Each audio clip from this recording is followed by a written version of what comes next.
जय हिंद दोस्तों, कंटिन्यू करते हैं आज की अपनी हिस्ट्री की क्लास। तो प्रीवियस क्लास में हमने क्या कवर किया था, हमने आपको बताए थे अशोक के शिलालेख के बारे में चर्चा की थी। तो अशोक के जो 14 शिलालेख थे उनको बोलते थे चतुर्दश शिलालेख बोलते हैं, और जो 7 शिलालेख थे उनको लघु शिलालेख बोलते हैं। और कुछ ऐसे शिलालेख थे जिसपे खुद लिखा था, अशोक का नाम लिखा हुआ था, लेकिन उस पर यह नहीं लिखा था मैं मगध का साम्राज्य अशोक नहीं लिखा था, सिर्फ अशोक लिखा था। तो वो कौन कौन से थे? गुर्जरा, मास्की, नेट्टूर, उदयगुलान। जो गुर्जरा था वो आपका एमपी में पड़ता है, मध्य प्रदेश में पड़ता है। बाकी दिन आपके कहाँ पड़ते हैं? तो बाकी दिन आपके कर्नाटका में पड़ते हैं। इसकी हमने चर्चा की थी। एक चीज़ और बताई थी, जो इनके अभिलेख या शिलालेख पाए गए थे उस पर क्या नाम पाया गया था? तो उस पर नाम पाया गया था देव नाम प्रियदर्शी। देव नाम प्रियदर्शी, इसका मतलब होता है कि देवताओं को प्यारा, जो देवताओं को सबसे ज़्यादा प्यार करता है। तो ये पाया गया था। इन सब की चर्चा मैंने प्रीवियस क्लास में किया है। आप लोग एक काम करिए, मेरी प्रीवियस क्लास में जाके देखिएगा, आपको इसके बारे में डिटेल इन्फॉर्मेशन मिल जाएगी। आज हम चर्चा करते हैं और जिनकी जो इनके टाइम प्रशासनिक चर्चा थी, इसकी अब हम चर्चा करते हैं आप लोगों से फटाफट। जैसे कि मैंने कल प्रीवियस क्लास में आप लोगों से चर्चा किया था कि अशोक क्या था। अशोक ने कलिंग युद्ध होने के बाद इसने क्या था, बौद्ध धर्म को अपना लिया, बौद्ध धर्म को अपना लिया था। और बौद्ध धर्म क्या हुआ था, कलिंग जब युद्ध हुआ था, तो कलिंग युद्ध में जब इसने देखा था कि ग्राउंड पे जो महिलाएं या बच्चे, छोटे बच्चे मारे गए थे, उसको देख के इसका जो हृदय था वो प्रवर्तित हो गया था। हृदय मतलब क्या होता है? प्रवर्तित हो गया था। कि इसने फिर क्या किया, इसने सोचा कि अब हम युद्ध छोड़ के क्या करते हैं, अब युद्ध नहीं करेंगे। और इसने क्या किया, बौद्ध धर्म को अपना लिया और धर्म की नीति पे चलने लग गया, इंसानियत की नीति पे चलने लग गया। तो इसी के बाद क्या हुआ, इसने क्या किया, इसने अपने 5 सिद्धांत दिए थे। जो इसके 5 सिद्धांत थे, अब हम इसकी चर्चा करते हैं। फिर हम जो प्रशासनिक चर्चा थी, फिर हम उसकी चर्चा करेंगे आप लोगों से, ठीक है।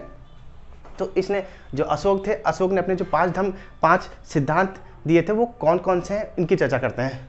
तो अशोक के जो 5 सिद्धांत थे, पहला था स्वनियंत्रण। कहने का मतलब यह था कि इंसान को खुद पे नियंत्रण रखना चाहिए। क्या होता है, कभी कभी क्या होता है कि कोई व्यक्ति जब कभी कुछ ऐसा विचलित कार्य हो जाता है तो क्या होता है, अपना ध्यान खो देता है। तो उसको अपने ऊपर क्या होता है, स्वनियंत्रण रखना चाहिए, अपने आप को काबू में रखना चाहिए, अपने आप को काबू में रखना चाहिए। जैसे एग्जांपल लेते हैं कुछ महिलाओं का, जैसे कुछ महिलाएं जैसे चटोरी टाइप की होती हैं, वो क्या है, गोलगप्पे वगैरह या कुछ खाने चली जाती हैं। लेकिन क्या है कि अगर उनके हस्बैंड है, अगर उनकी इनकम कम है, इनकम ज़्यादा नहीं है, तो औरतों के अपनी ज़बान पे स्वनियंत्रण होना चाहिए कि रोक सके कि यार देखो, मेरे हस्बैंड की जो इनकम है या 4,000 या 5,000, अगर ये सब खा पी के अगर हम क्या करते हैं, लुटा देंगे तो हमारे पास पैसा नहीं बचेगा। तो उनको अपनी जवान पे स्वनियंत्रण रखना चाहिए। ये मैंने एग्जांपल लिया सिर्फ आपको समझाने के लिए। लेकिन उस टाइम जो अशोक था, अशोक ने बोला था कि लोगों को क्या करता है, स्वनियंत्रण बनना चाहिए। फिर दूसरी बात आती है, दूसरी बात क्या है, माता पिता की आज्ञा। अशोक ने कहा था कि जो बच्चे हैं या बड़े लोग, जो छोटे लोग हैं, उन लोगों को अपनी माता पिता की आज्ञा माननी चाहिए। अगर माता पिता कहते हैं बेटा आपको वहाँ नहीं जाना है या आपको पढ़ाई करना है, तो माता पिता का बच्चों को कहना मानना चाहिए। फिर तीसरा आता है ब्राह्मण तथा भिक्षुक को आदर करें। जो आपके घर में ब्राह्मण या भिक्षुक या कोई मांगने वाला कोई व्यक्ति आता है, तो उनको कभी भी धुतकारे नहीं, उनको घर के बाहर से कभी ना भगाएं। हो सकता है वह जो मांगने आया है, ब्राह्मण या भिक्षुक, आपके घर में किसी भगवान के रूप में आया हो आपके घर में मांगने, तो उनको कुछ ना कुछ जरूर दे खाने पीने के लिए, या ना बने तो कुछ कच्ची सामग्री ही उनको दे दें, ठीक है। तो तीसरी बात ये हो गई। फिर चौथी आती है दास तथा सेवक के प्रति आदर करना। दास या सेवक वह चीज़ होती है जो आपकी मदद करते हैं, ठीक है। तो उनकी क्या करना, उनके प्रति आदर करना। जैसे कि आपके जो सेवक हो गए, जैसे आपकी मान लो कपड़े की दुकान है, आप कपड़े की दुकान पे आपका जो नौकर है वो काम करता है, लेकिन कभी होली या त्यौहार पड़े तो उनको गिफ्ट जरूर दो, ठीक है। तो इसके अंदर ये बात कही गई थी, दास तथा सेवक के प्रति आदर करना। फिर आपका चौथा था जियो और जीनो दो। जियो और जीनो दो मतलब कहने मतलब यह है कि जब कोई जानवर वगैरह हो तो उसको कभी भी आप मारो मत। अगर वो पिंजरे में बंद है, अगर आप किसी भी जानवर को पिंजरे में बंद कर देते हो तो जानवर क्या फड़फड़ाता है, ठीक है। तो उसको हमेशा पिंजरे से खोल दो ताकि वो अपनी ज़िंदगी आराम से जी सके। तो उसको बोलते हैं जियो और जीने दो। तो अशोक के 5 सिद्धांत क्या है, स्वनियंत्रण है, माता पिता की आज्ञा करना, तीसरा ब्राह्मण तथा भिक्षुक का आदर करें, चौथा दास एवं सेवक के प्रति आदर रखें, और जियो और जीने दो। ये अशोक के 5 सिद्धांत हैं। आप लोग इसको लिख लीजिएगा, याद कर लीजिएगा, ठीक है। अब बढ़ते हैं हम आगे। जिन्होंने अब तक मेरे चैनल को लाइक शेयर और सब्सक्राइब नहीं किया है, प्लीज़ मेरे चैनल को लाइक शेयर और सब्सक्राइब करना मत भूलिएगा दोस्तों। तो अशोक के जो अभिलेख थे, जो अशोक के अभिलेख लिखे गए थे, वो किसी ना किसी पत्थर पे लिखे गए थे। तो वो पत्थर हमको कहाँ से प्राप्त हुआ था? तो वो पत्थर हमको यूपी के चुनार से प्राप्त हुआ था, उत्तर प्रदेश के चुनार से प्राप्त हुआ था, उत्तर प्रदेश के चुनार से प्राप्त। अशोक के अभिलेख के जो पत्थर थे वो हमको कहाँ से प्राप्त हुए थे, तो उत्तर प्रदेश के चुनार से प्राप्त हुए थे। फिर चर्चा करते हैं जो मौर्य काल था, मौर्य काल के समय सेन व्यवस्था किस प्रकार की थी, तो सेन व्यवस्था दो प्रकार की थी, एक तो आपकी अस्थाई और दूसरी अस्थाई। अस्थाई व्यवस्था क्या थी, वो राजा महाराजा जो हमेशा ही नहीं, वो सिपाही लोग जो हमेशा ही राजा के दरबार में बने रहते थे और राजा की देखरेख करते थे, तो वो अस्थाई थे और किलाबंदी की देखरेख क्या करते थे। और अस्थाई वो व्यक्ति थे, वह सैनिक थे जो कभी आपदा आती थी या कभी ना कभी क्या होता था, युद्ध होता था, उस टाइम उनको बुलाया जाता था, तो वो अस्थाई थे। जो हमेशा ही उनकी महल या किलेबंदी की देखरेख करते थे वो अस्थाई लोग थे। और जो युद्ध नीति के समय बुलाया जाता था या किसी काम के टाइम बुलाया जाता था वो अस्थाई लोग थे। फिर आगे अब मौर्य काल के समय क्या था, मौर्य काल के समय जो नंद वंश थे, नंद वंश की जो सेना थी वो 3 गुना बड़ी थी, किससे, मौर्य काल से, 3 गुना बड़ी थी, किससे, मौर्य काल से। एक बात और आपको बताते हैं, जस्टी नाम का व्यक्ति जो था, जस्टी नाम के व्यक्ति ने बोला था जो मौर्य काल की जो सेना है वो डाकुओं की सेना है। किसकी सेना है, डाकुओं की सेना है। किसने ये बात किसने बोली है, तो ये बात बोली है किसने, तो ये बात बोली आपके जस्टिन ने बोली है, जस्टिन ने। तो जो मौर्य काल था, मौर्य काल के समय जो अर्थव्यवस्था का जो मुख्य कारण क्या था, जो मौर्य काल के समय अर्थव्यवस्था का मुख्य कारण क्या था, तो उस समय मुख्य कारण क्या था, एक तो कृषि था, एक कृषि था आपका, दूसरा पशुपालन था और तीसरा आपका कारखाना था। तो मौर्य काल के समय अर्थव्यवस्था का मुख्य कार्य क्या कौन कौन से थे, तो वो आपके थे कृषि था, पशुपालन था और आपका कारखाना था। क्योंकि जो मौर्य काल के समय ही क्या था, कुशल बढ़ई हुआ करते थे और कुम्हार हुआ करते थे, कुशल बढ़ई हुआ करते थे और लोहार हुआ करते थे। फिर अगर इनके टाइम मौर्य काल के समय जो इनके भवन होते थे काहे के बने हुआ करते थे, तो भवन बने होते थे लकड़ी के भवन बने होते थे। काहे के भवन हुआ करते थे, लकड़ी के भवन हुआ करते थे। मौर्य काल के समय जो उनके भवन होते थे राजा महाराजों के, तो वो काहे के बने होते थे, वो लकड़ी के बने हुआ करते थे, जो कि वर्तमान के कुम्हार से मिलते हैं। तो आप लोग याद रखना कि जो मौर्य काल के समय जो भवन थे वो काहे के थे, वो लकड़ी के थे। फिर आते हैं अशोक स्तंभ। एक आप अशोक ने बनाया था, सांची का स्तूप बनवाया था, सांची का स्तूप। जो सांची का स्तूप में क्या है कि 4 शेर आप एक अपोजिट डायरेक्शन में एक दूसरे के मुंह करके बैठे हुए हैं, और ये कहाँ है, यूपी के सारनाथ में।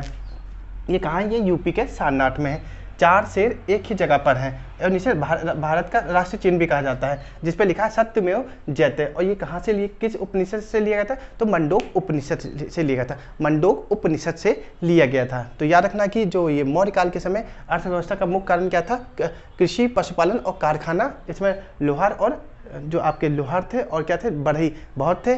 और जो उनके भवन हुआ करते थे मौर्य काल के, वो लकड़ी के हुआ करते थे। साथ के साथ अशोक जो सूची का स्तूप कहाँ है, यूपी के सारनाथ में है। इस पे लिखा हुआ यूपी के सारनाथ में 4 शेर अपोजिट डायरेक्शन में मुंह करके बैठे हुए हैं, ठीक है। इसके नीचे लिखा है सत्यमेव जयते, और ये सत्यमेव जयते किस उपनिषद से लिया गया है, तो मंडोक उपनिषद से लिया गया हुआ है, ठीक है। फिर आगे की चर्चा करते हैं। जिन लोगों को मेरा डिस्कशन प्लीज़ अच्छा लग रहा है तो प्लीज़ मेरे चैनल को दूर दूर तक फैलाइए, अपने दोस्तों को भी शेयर करिएगा।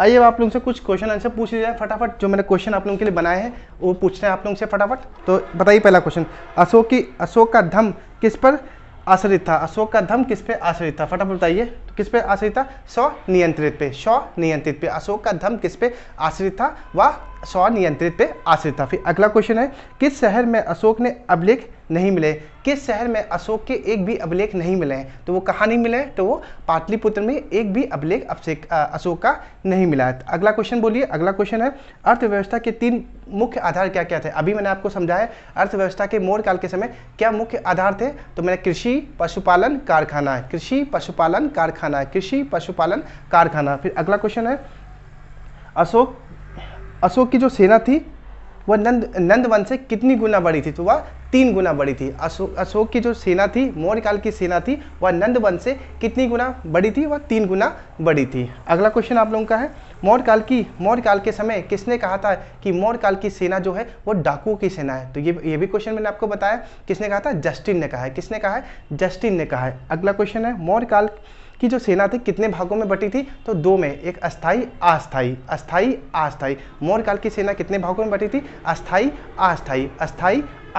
अस्थाई लोग थे जो हमेशा किलेबंदी की निगरानी किया करते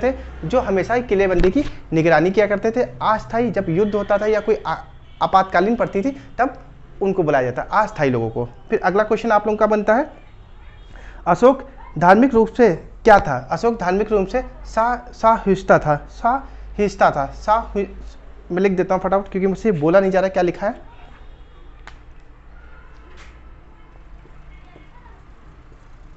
साहिष्णुता था, साहिष्णु था, हाँ भूल गया, वेट दोस्तों। तो अशोक मतलब कि देखा जाए तो अशोक जो था वो सहिष्णु था किसी भी धर्म को लेके। उसका कहने मतलब ये नहीं था कि वो अशोक ने क्या किया था, अशोक ने बौद्ध धर्म को अपनाया था। तो ऐसा नहीं था कि वो अन्य धर्म को इग्नोर करता था, वो सभी धर्म को मानता था और बराबर ही सबको सम्मान देता था। तो सहिष्णु था अशोक, अन्य धर्म को लेके क्या था, सहिष्णु था, सहिष्णु था। फिर अगला क्वेश्चन आप लोगों का है, मौर्य काल में भवन किससे बने हुआ करते थे? ये भी क्वेश्चन पढ़ा है। तो मौर्य काल में भवन बने हुआ करते थे लकड़ी के। मौर्य काल में भवन किसके हुआ करते थे? लकड़ी के हुआ थे। सूची का स्तूप किसके समय बनाया गया था? सूची का जो स्तूप था किसके समय बनाया गया था? तो अशोक के समय बनाया गया था, अशोक के समय बनाया गया था। ये कहाँ? सारनाथ में। अशोक के जो सारनाथ का सूची का स्तूप था उसमें कितने शेर थे? अशोक के सारनाथ के सूची के स्तूप में कितने शेर अंकित किए गए थे? तो 4 शेर अंकित किए गए थे। और उसके नीचे क्या लिखा था? सत्यमेव जयते लिखा था। क्या लिखा था? सत्यमेव जयते लिखा था। और ये किस उपनिषद से लिया गया था? तो ये मंडोक उपनिषद से लिया गया था। किस उपनिषद से? मंडोक उपनिषद से। अब एक और चर्चा कर लेते हैं कि जो ये अशोक था, अशोक के क्या थे? अशोक के जो अभिलेख या शिलालेख थे 2 हमको ऐसे पाए गए थे जो कि पाकिस्तान में पाए गए थे, उनकी चर्चा कर लेते हैं। फिर एक ऐसा एक अभिलेख था जो 2 भाषा में था, द्विभाषीय था। ये कभी कभी क्वेश्चन पूछ लिया था, अशोक का वह अभिलेख जो द्विभाषीय में था और कौन कौन सी 2 भाषा था, इनकी हम चर्चा करते हैं आप लोगों से। तो एक अशोक का जो 2 अभिलेख थे जो पाकिस्तान में प्राप्त हुए थे वो कौन सा था? एक मानसेरा था, एक था आपका मानसेरा था, दूसरा था शाहबाजगिरी अभिलेख। मानसेरा अभिलेख और शाहबाजगिरी अभिलेख ये कहाँ पाए गए थे? ये पाकिस्तान में पाए गए थे। ये कहाँ पाए गए थे?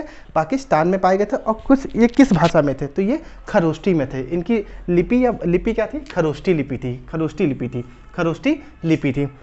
तो वह 2 अभिलेख जो कि आपके पाकिस्तान में पाए गए हैं किसके हैं? अशोक के हैं। उनके नाम बताइए। तो कौन कौन से हैं? एक आपका होगा मानसेरा और दूसरा शाहबाजगिरी। मानसेरा और शाहबाजगिरी कहाँ पाए गए? पाकिस्तान में पाए गए हैं। और ये किस लिपि में थे? तो ये खरोष्टी लिपि में था। फिर अगला क्वेश्चन, अभिलेख अशोक का वह अभिलेख जो कि आपका अफगानिस्तान में पाया गया हुआ है, अफगानिस्तान में पाया गया है, उसकी लिपि क्या है? तो उसकी लिपि क्या है?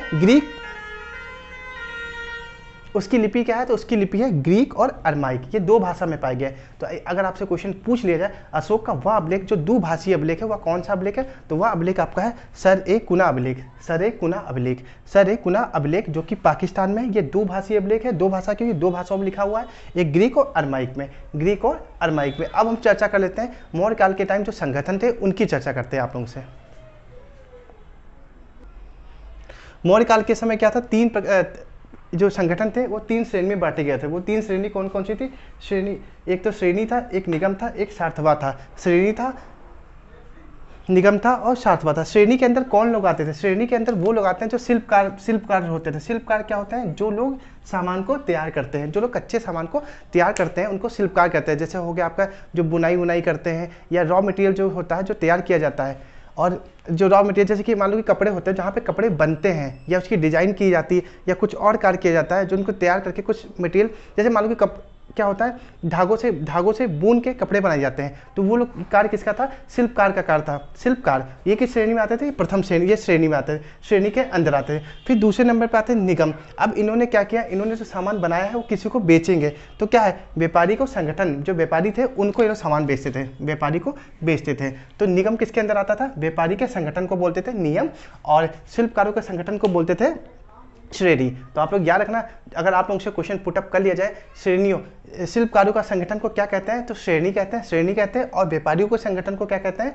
तो कहते हैं निगम कहते हैं। लेकिन कुछ और भी थे, जैसे कि हो गया सार्थवा मतलब होता है जो इधर उधर घूमते रहते हैं, जिसको बोलते हैं कारवा या कफीला। ये था कारवा या कफीला का संगठन था। ये लोग क्या करते थे? ये लोग अपना सामान घोड़े या गाड़ियों पे ले जाके अलग अलग शहर में बेचते थे। वो कौन लोग थे? वो सार्थवा थे। जैसे कि आज के टाइम आपका फ्लिपकार्ट, अमेजोन काम कर रही है, आप ऑर्डर करते हो, फटाक से आपका सामान आपके घर पहुंच जाता है। उस टाइम और इंटरनेट बैंकिंग नहीं थी, तो सार्थवा लोग इस प्रकार का काम करते थे और जगह जगह जाके वो सामान को बेचते थे। जिस तरह फेरी वाले आज के टाइम काम करते हैं, तो उस समय कुछ सार्थवा भी इसी तरह काम करते थे। लेकिन वो लोग सिंगल नहीं चलते थे, वो ग्रुप में चलते थे, संगठन, तभी उनको काफिला बोला जाता है, कफीला बोला गया है।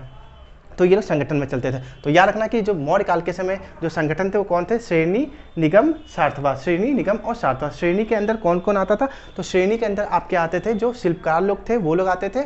निगम के अंदर जो व्यापारी लोग थे वो लोग आते थे, और फिर आपका सार्थवा के अंदर कफीला या फिर कारवा लोग आते थे। अब आप लोग फटाफट हमको एक क्वेश्चन बताइए, अशोक का जन्म कब हुआ था और कहाँ हुआ था? अशोक का जन्म कहाँ हुआ था और कब हुआ था? और अशोक का राजअभिषेक कब हुआ था?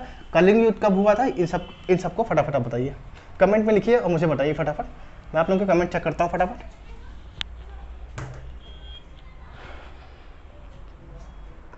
ये चीज़ आप मुझे कमेंट में लिख के बताइएगा। अशोक का जन्म कब हुआ था? अशोक का जन्म कब हुआ था? किस वर्ष हुआ था? कहाँ हुआ था? राजअभिषेक कब हुआ था? कलिंग युद्ध कब हुआ था? और कलिंग युद्ध जब हुआ था उस समय राजा कौन था?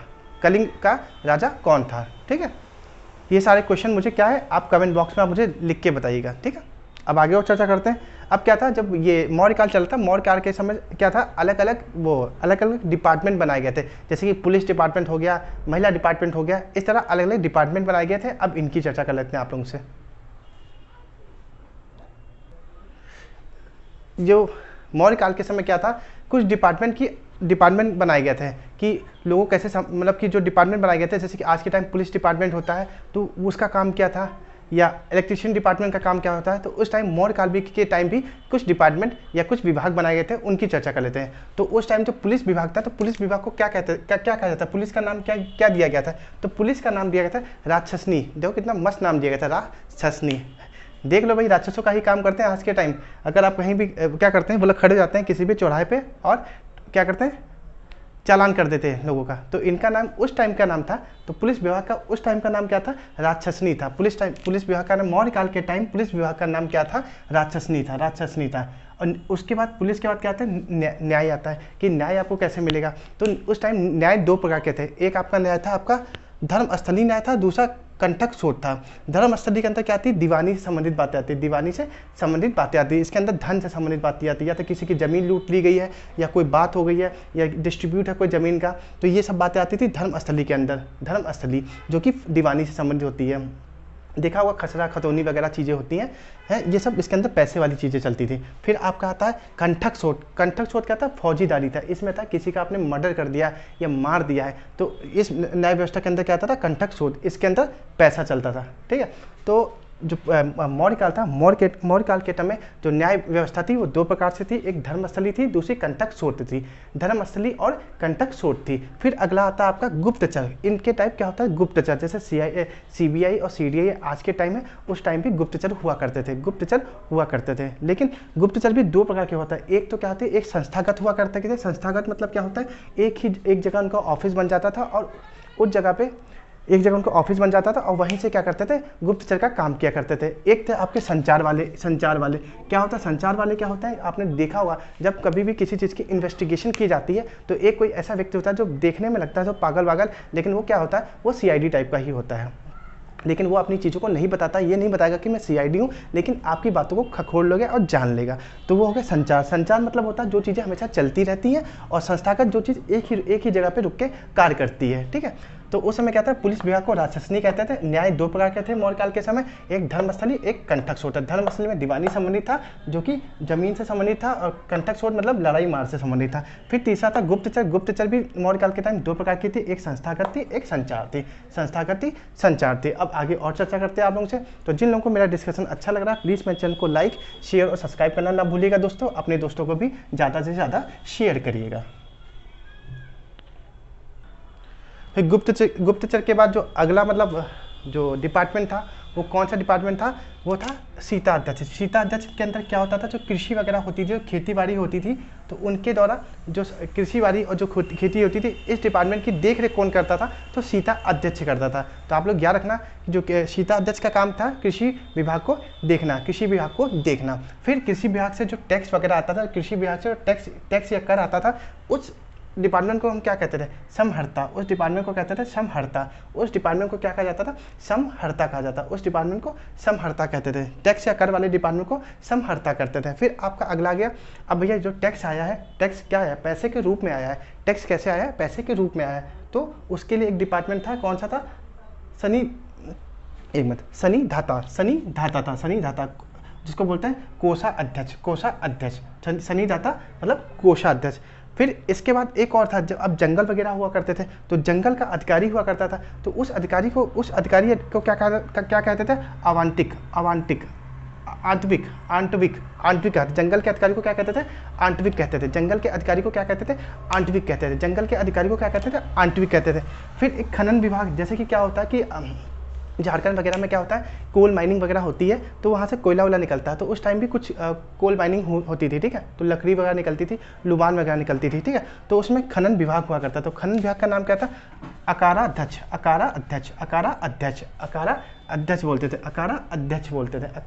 अध्यक्ष बोलते थे।